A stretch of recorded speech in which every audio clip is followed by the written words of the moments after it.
Hi YouTube, this is Robin. As you can hear, I have a bit of a cold, but never mind. I'm really sorry that I haven't posted for a while. I have actually been making YouTube videos, but for some reason they haven't been uploading.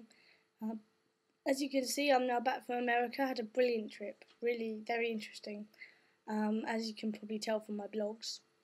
This week I was very, very privileged to be invited to speak at the House of Commons in front of Ed Balls, who's the Secretary of State for Education, Children and Families, as well as a very large group of MPs. I was very kindly invited by the National Autistic Society, including the Vice President. And one of the first things I said when I got up onto the podium, which wasn't at all scripted, was you have psychedelic wallpaper, so if I get lost, I apologise. I will try and reorientate myself. And it made everyone look at the wallpaper, because autistic people are often the first people to look at very small details, and that's very true with me quite often. In fact, when you do the autism quota test, it's one of the things that it asks you, do you pay attention to small details that often other people don't notice? And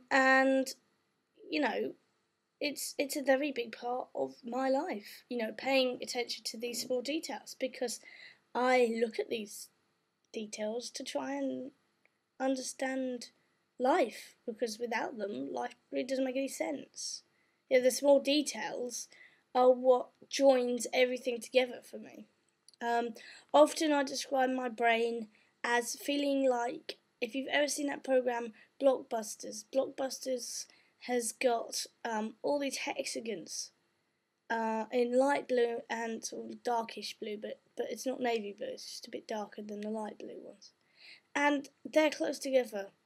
And sometimes that is the way my head feels. And then sometimes it's as if they've all been pushed a long way from each other, and it's really difficult to think, to try and join up the thoughts, as if, they're like lily pads, and to produce a thought you have to jump from one to the other, and then you have to join the thoughts together, like they're fragments of thoughts or something.